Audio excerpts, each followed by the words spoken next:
우리 사도신경으로 다 같이 신앙 고백하겠습니다.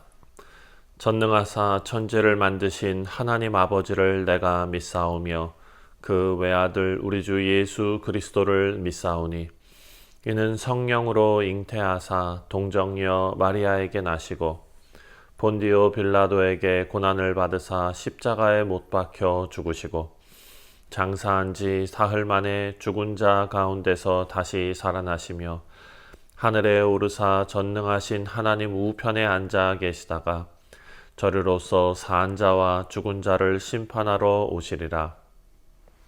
성령을 믿사오며 거룩한 공예와 성도가 서로 교통하는 것과 죄를 사하여 주시는 것과 몸이 다시 사는 것과 영원히 사는 것을 믿사옵나이다. 아멘. 찬송가 545장입니다. 이 눈에 아무 증거 아니 배워도 함께 찬송하겠습니다.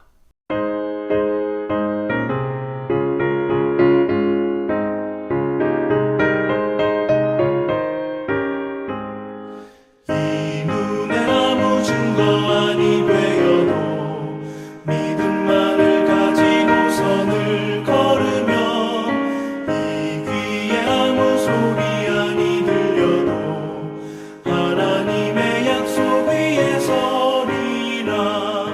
걸어가세 믿음 위에 서서 나가세 나가세 의심 버리고 걸어가세 믿음 위에 서서 눈과 귀에 아무 증거 없어도 이 눈이 보기에는 어떠하든지 이미 얻은 증거대로를 믿으며 이 맘에 의심 없이 살아갈 때에 우리 소원 주 안에서 이루리.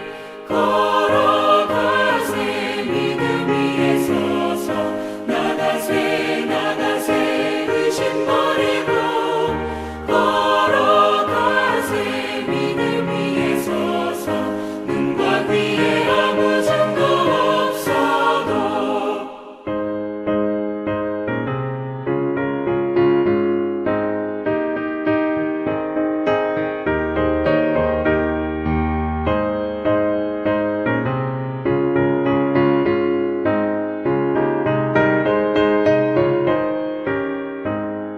주님의 거룩함을 두고 맹세한 주 하나님 아버지는 참 이쁘다.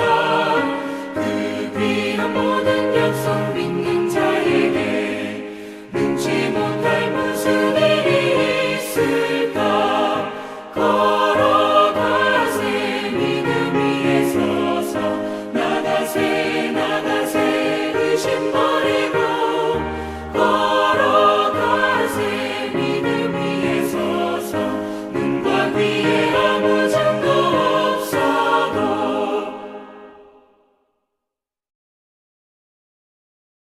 오늘 우리에게 주시는 하나님의 말씀은 데살로니가전서 5장 12절부터 마지막 28절까지 말씀입니다. 형제들아, 우리가 너희에게 구하노니 너희 가운데서 수고하고 주 안에서 너희를 다스리며 구원하는 자들을 너희가 알고 그들의 역사로 말미암아 사랑 안에서 가장 귀히 여기며 너희끼리 화목하라. 또 형제들아, 너희를 권면하노니 게으른 자들을 권계하며 마음이 약한 자들을 격려하고 힘이 없는 자들을 붙들어주며 모든 사람에게 오래 참으라. 삼가 누가 누구에게든지 악으로 악을 갚지 말게 하고 서로 대하든지 모든 사람을 대하든지 항상 선을 따르라. 항상 기뻐하라. 쉬지 말고 기도하라. 범사에 감사하라. 이것이 그리스도 예수 안에서 너희를 향하신 하나님의 뜻이니라. 성령을 소멸하지 말며 예언을 멸시하지 말고 범사에 헤아려 좋은 것을 취하고 악은 어떤 모양이라도 버리라. 평강의 하나님이 친히 너희를 온전히 거룩하게 하시고 또 너희의 온 영과 혼과 몸이 우리 주 예수 그리스도께서 강림하실 때 흠없게 보존되기를 원하노라. 너희를 부르시는 이는 미쁘시니 그가 또한 이루시리라. 형제들아, 우리를 위하여 기도하라. 거룩하게 입맞춤으로 모든 형제에게 문안하라. 내가 주를 힘입어 너희를 명하노니 모든 형제에게 이 편지를 읽어주라. 우리 주 예수 그리스도의 은혜가 너희에게 있을지어다. 네, 사랑하는 성도님들, 데살로니가 전서 오늘 마지막 부분입니다. 권면과 끝 인사의 부분인데요. 앞에 말씀에서 우리가 예수님께서 언제 재림하실 것인지 우리가 알 수 없기 때문에 늘 깨어 있어야 한다라는 경고가 바로 5장 1절부터 11절까지의 내용이었습니다. 이제 이어지는 12절부터 마지막까지는 권면과 그리고 인사인데요. 예수님께서 다시 오심을 기다리면서 교회 공동체가 어떤 삶의 자세를 가져야 하는가, 어떤 목표와 어떤 방향을 견지하고 있어야 하는가를 구체적으로 이제 알려주는 그런 말씀입니다. 여러분, 교회의 본질은 주님의 재림을 기다리는 공동체입니다. 하지만 그 기다림이 막연한 시간, 그 시간이 흘러가는, 그냥 그 자리에 가만히 앉아있는 그런 것이 아니라 서로 존중하고 사랑하고 성실하게 믿음을 지켜내는 시간이어야 한다라는 것이죠. 그래서 오늘 본문을 보면 교회 지도자들과 성도의 관계, 그리고 성도들 사이의 상호 책임, 또 각각 개인의 어떤 영적인 태도, 거룩한 삶, 이 모든 것이 하나님께서 교회를 거룩하게 하시는, 그리고 한 인생이 거룩한 삶으로 만들어 가시는 하나님의 신실하심에 이르기까지 교회의 실질적인 모습을 다 담고 있습니다. 자, 먼저 12절과 13절 말씀을 보면 교회 안에서 지도자들과 그리고 성도들 간의 관계를 언급하고 있습니다. 자, 먼저 형제들아, 우리가 너희에게 구하노니 너희 가운데서 수고하고 주 안에서 너희를 다스리며 권하는 자들을 너희가 알고 그들의 역사로 말미암아 사랑 안에서 가장 귀히 여기며 너희끼리 화목하라. 아멘. 여기서 지도자는 세 가지 사역을 담당하는 것으로 지금 기록해 놓고 있습니다. 먼저 보니까 너희 가운데 수고하고. 자, 수고한다는 것은 이 지도자들은 그냥 직책만 가지고, 직분만 가지고 있는 것이 아니라 말씀과 기도로 늘 애쓰는 사람들이다라는 것입니다. 그러니까 목회자의 삶, 직분자의 삶은 보이지 않는 곳에서도 기도하고 말씀을 가까이 하고 또 가르치는 자로서 저 같은 경우죠. 말씀을 연구하고 또 성도들의 그 삶을 위하여, 신앙을 위하여 계속해서 수고하는 그 수고의 연속이다라는 것을 알려주고 있습니다. 그리고 두 번째, 너희 가운데 수고하고 그 다음에 주 안에서 너희를 다스리며. 주 안에서 다스린다라는 것은 권력을 행사한다라는 것으로만 각인되어져 있습니다. 그것이 아닙니다. 물론 그런 의미도 포함되어져 있겠지만 질서를 세우고 보호한다라는 의미입니다. 그래서 교회의 직분자들, 가르치는 자들, 지도자들은 하나님의 뜻 안에서 공동체가 바른 길로 가도록 인도하는 책임을 맡은 자들이다라고 분명히 하고 있습니다. 또 세 번째로 보면 첫 번째가 수고하고, 두 번째는 주 안에서 너희를 다스리며, 세 번째로 권하는 자들을 너희가 알고. 권하는 자, 권면하는 것입니다. 위로하고 또 때로는 책망도 합니다. 성도를 올바른 길로 인도하는 역할을 부여받았다라는 것입니다. 첫 번째 수고하고, 두 번째 주 안에서 너희를 다스리며, 세 번째 권하는 자들. 자, 사랑하는 성도님들, 이런 지도자들에게 성도들은 어떤 태도가 있어야 하는가? 그냥 맹목적인 순종이 아닙니다. 여기 말씀을 보니까 이런 자들을 너희가 알고 알다라는 것은 인정하고 존중하고 기억한다라는 의미입니다. 사랑하는 성도님들, 교회의 지도자들을 존중하지 않으면 교회의 영적 질서가 무너집니다. 그리고 결국 공동체가 약화되게 된다라는 것입니다. 그래서 바울은 여기에 이어서 이렇게 말합니다. 너희끼리 화목하라 라고 말합니다. 자, 13절에 그들의 역사로 말미암아 사랑 안에서 가장 귀히 여기며 너희끼리 화목하라. 지도자와 성도, 성도와 성도의 관계, 이 모든 관계가 화목할 때 교회는 세상 앞에서 복음의 증거가 될 수 있습니다.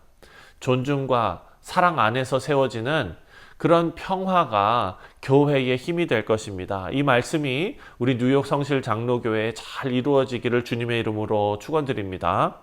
두 번째로 14절부터 22절까지의 내용을 보면은요, 성도들 간의 책임이 나옵니다. 바울은 교회가 어떤 공동체여야 하는지 지금 구체적으로 설명하고 있는 중에 지금 이렇게 말합니다. 14절에 또 형제들아 너희를 권면하노니 게으른 자들을 권계하며 마음이 약한 자들을 격려하고 힘이 없는 자들을 붙들어주며 모든 사람에게 오래 참으라. 자, 먼저 게으른 자들을 권계하라 라고 말합니다. 권계하라. 어려운 말씀이지만 게으르단 여기의 말씀은 부지런하지 않다라는 의미라기보다도 무질서하고 맡은 바 책임을 다하지 않는 태도를 말하는 것입니다. 우리가 직분을 받았을 때 교회에서 집사로, 권사로, 장로로, 목사로 직분을 받고 또 성도로서 교회의 일원이 되었을 때 하나님께서 우리에게 맡겨주신 책임이 있다는 것입니다. 그리고 그 공동체 안에 질서와 그리고 순리에 따르는 그런 태도도 우리에게 기대된다라는 것입니다. 그런데 신앙생활에서 이런 무질서하고 맡은 책임을 회피하는 태도가 바로 게으른 태도입니다. 신앙생활에서 이 게으름은 공동체 전체에 해가 되기 때문에 단호하게 권면해야 한다라고 오늘 본문이 지적하고 있습니다. 첫 번째가 게으른, 두 번째가 마음이 약한 자들을 격려해야 한다라고 말합니다. 시험과 두려움에 눌린 사람들, 인생의 파도에 그리고 겪어내고 있는 그런 어려움 가운데 눌린 사람들, 따뜻하게 교회가 세워줘야 한다라는 것입니다. 믿음이 연약한 자들에게 정죄하고 정말 그렇게 하는 것이 아니라 정죄보다 격려가 필요하다라는 말씀입니다. 계속해서 이어집니다. 마음이 약한 자들을 격려하고 그 다음에 이어지는 내용이 힘이 없는 자들을 붙들어주며 힘없는 자들을 붙들어주라. 영적으로나 육체적으로나 약한 사람들이 있습니다. 도와주고 보호하는 역할이 교회 공동체에 주어진 사명입니다. 또한 이어서 모든 사람에게 오래 참으라 라고 권면하고 있습니다. 우리가 전에도 묵상했던 것처럼 교회는 다양한 사람들이 모인 공동체입니다. 다름과 연약함을 교회가 가진 어떤 성품, 그리스도를 닮은 성품, 예수님께서 우리에게 인내하신 것처럼 우리도 그 인내의 성품이 있어야 될 것입니다. 인내로 품을 때에 교회는 무너지지 않고 세워집니다. 그래서 15절에 이렇게 요약하고 있습니다. 3가 누가 누구에게든지 악으로 악을 갚지 말게 하고 서로 대하든지 모든 사람을 대하든지 항상 선을 따르라. 아멘. 악으로 악을 갚지 않게 하고. 사랑하는 성도님들, 세상은 보복으로 움직입니다. 누가 나에게 기분 나쁜 말을 하면 나도 그것을 마음에 품고 있다가 언젠가 되돌려 주어야 한다. 갚아줘야 한다. 사랑하는 성도님들, 그런데 교회는 그렇지 않다는 것입니다. 선으로 악을 이기는 공동체여야 한다라고 우리에게 알려주고 있습니다. 그리고 16절부터 22절까지의 말씀을 보면 지금까지는 교회 공동체 성도들 사이에 형제들에게였는데 이제는 개인의 신앙 태도를 이야기하고 있습니다. 자, 먼저 7가지인데요. 첫 번째, 항상 기뻐하라. 우리가 너무나 잘 아는 말씀 아닙니까? 16절, 17절, 18절은 우리가 다 외우고 있는 말씀입니다. 항상 기뻐하라. 기쁨은 환경이 아니라 주님 안에서 누리는 영적인 상태입니다. 환난과 고난 중에서도 주님 때문에 기뻐할 수 있다라는 것이죠. 그래서 항상 기뻐할 수 있습니다. 두 번째 17절에 쉬지 말고 기도하라. 사랑하는 성도님들, 삶의 모든 순간을 하나님 앞에 맡기고 우리가 의식하지 않고 호흡하는 것처럼 하나님과 연결된 삶을 살아야 한다라는 뜻입니다. 쉬지 말고 기도하는 삶. 세 번째로 범사에 감사하는, 범사에 헤아려 좋은 것을 취하고. 자, 18절이죠. 범사에 감사하라. 이것이 그리스도 예수 안에서 너희를 향하신 하나님의 뜻이니라. 아멘. 감사는 우리가 지난 주일에도 묵상했듯이 감사는 우리의 신앙의 고백입니다. 좋은 상황에만 하는 것이 아니라 모든 일 속에서 하나님의 뜻을 신뢰하고 고백하는 믿음입니다. 자, 네 번째로 성령을 소멸하지 말라. 19절입니다. 성령을 소멸하지 말며. 무슨 의미일까요? 성령을 소멸하지 말고. 성령님이 소멸당하시는 분이십니까? 그렇지 않습니다. 하지만 성령 하나님께서 우리에게 감동과 은혜를 주셨을 때 그 은혜를 쏟지 말라는 뜻입니다. 불순종, 무관심, 이것이 성령의 은혜를 쏟는 일입니다. 그리고 20절 말씀을 보니까 예언을 멸시하지 말고. 오해하기 쉽습니다.